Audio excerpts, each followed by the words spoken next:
चलो ध्यान देगा, यही क्वेश्चन है ना। के का मान ज्ञात करने के लिए बोल रहा है। हाँ, यह 3 बिंदु दिया गया है। एक है 4,6, 8, के 12, -6। और क्या कह रहा है कि यह संरेखी है। क्या है यह? संरेखी है। यह संरेखी है तो संरेखी का मतलब होता है यह वन लाइनर, एक ही रेखा पर यह तीनों बिंदु जो है वह क्या है, स्थित है। तो ये 3 बिंदु से मिलकर के क्या बनता है? त्रिभुज बनता है। और जब यह एक ही बिंदु पर स्थित हो, एक ही लाइन पर स्थित हो, तो यह त्रिभुज तो नहीं बन पाएगा। ऐसे में ट्रायंगल का एरिया जो है, अगर सीधा करने पर एरिया कितना आ जाएगा, तो ट्रायंगल का जो एरिया होगा वह आ जाएगा कितना के बराबर? 0 के बराबर। संरेखी होने पर क्या होता है ना कि त्रिभुज का जो क्षेत्रफल होता है वह 0 के बराबर हो जाता है। तो निर्देशांक ज्यामिति में आपने त्रिभुज का जो सूत्र देखा है, त्रिभुज का क्षेत्रफल, त्रिभुज का क्षेत्रफल, जो त्रिभुज का क्षेत्रफल होता है वो कितना होता है? 1/2 इंटू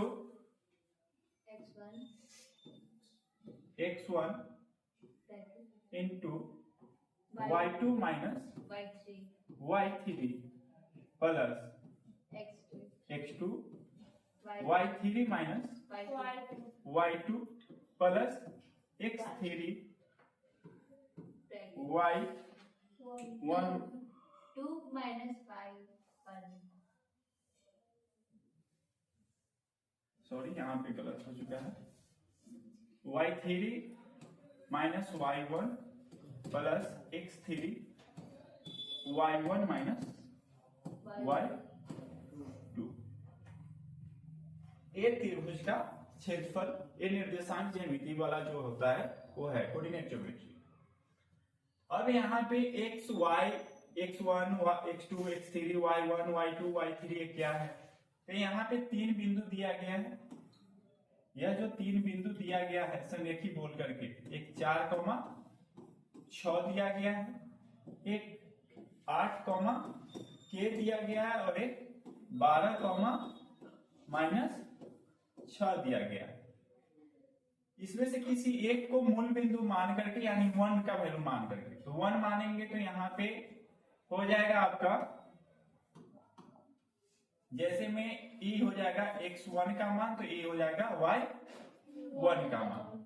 उसी तरीके से एक हो जाएगा x2 का मान, तो y2 का मान।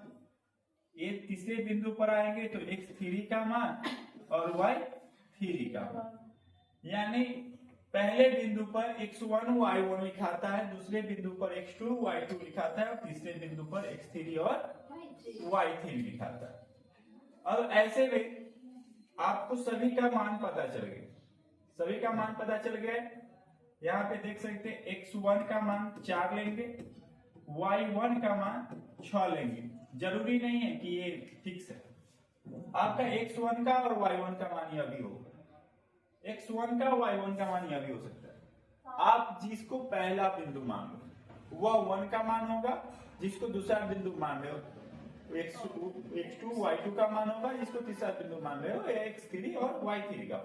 तो यह निश्चित नहीं है, वह निश्चित नहीं है कि आप मतलब यह जो है वह उसी का मान है। आप इसको बदल भी सकते हो अपने हिसाब से, ठीक। तो x1 y1 का मान हो गया, x2 और y2। तो x2 का मान जो है यहाँ पे दे रखा है, एक y2 का मान हो गया k, y2 के जगह पर क्या है k। फिर x3 का मान हो गया 2a और y3 का मान हो गया -6, y3 का मान हो गया -6। इस तरीके से x1 2 3 y1 2 3 का मान लिखा गया। अब ये सभी के मान को इस फॉर्मूला पर डाल देने हैं और ध्यान रखना है कि त्रिभुज के क्षेत्रफल जब समरेखी होता है तो क्या होता है, 0 के बराबर होता है। त्रिभुज का क्षेत्रफल हो गया 0। अब सभी के मान आप पुट कर दीजिए।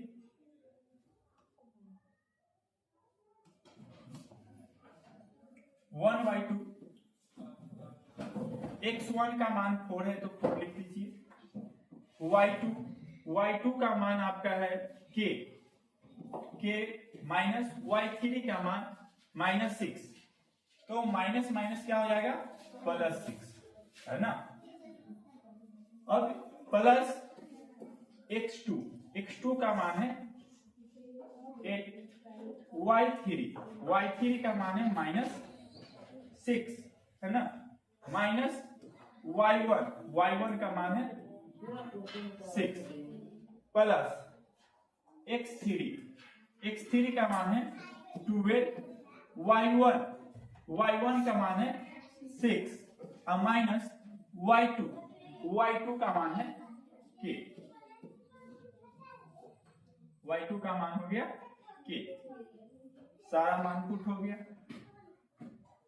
अब यहाँ पे देखिए ये 2 है, भागा में है, इधर आएगा तो गुना में आएगा, तो 0 में 2 से गुना करेंगे, 0 में 2 से गुना करेंगे तो वह 0 के बराबर हो जाएगा, तो हम इसको डायरेक्टली लिख देते हैं 0, ठीक है। यह 1 का मल्टीपल्स कोई वैल्यू नहीं रखेगा क्योंकि 1 में किसी भी संख्या से गुना करेंगे तो वैल्यू उतना ही आने वाला।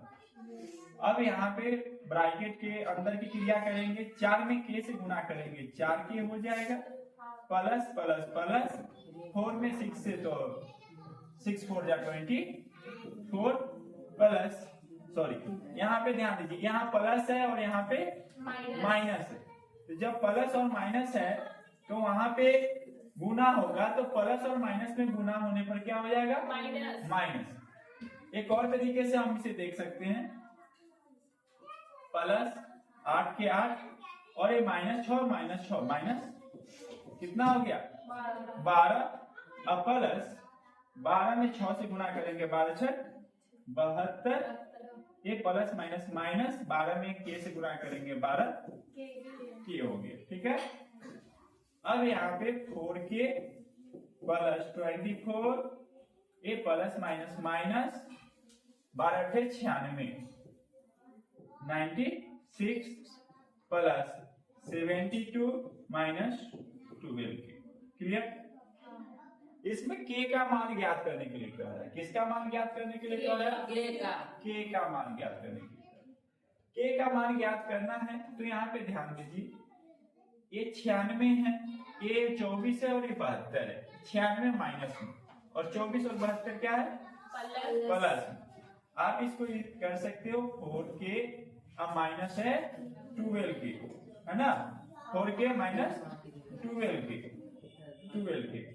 ठीक है, एक साथ लिख दिए। अब यहाँ प्लस वाला संख्या को एक साथ लिख देते हैं, तो 24 में 72 को ऐड कर देंगे, 24 में है ना 72 को क्या कर देंगे, ऐड कर देंगे, दोनों संख्या प्लस में, तो दोनों संख्या जब प्लस में है तो इसको ऐड करने पर जो हमें आएगा, तो 4 और 2 6, 7 और 2 9, प्लस में कितना आ गया 96, और यहाँ पे माइनस में भी है कितना 96, माइनस में भी आपका 96 ही, तो माइनस में भी आपका 96 लिखा गया। अब यहाँ पे 4k में से 12 के लेस देन करेंगे, घटाएंगे, कितना बचेगा -8k।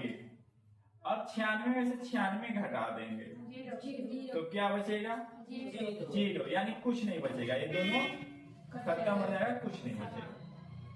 ये माइनस में 8k है, k का मान चाहिए, तो हम -8k बराबर कितना 0k, k बराबर 0 बटा -8 इक्वल में आ जाएगा क्या 0, इक्वल में आ जाएगा 0, यानी 0 बटा -8 बराबर आ गया 0, k का मान जो आपका आ गया k इक्वल 0, यानी k 0 के बराबर है, समझ गए।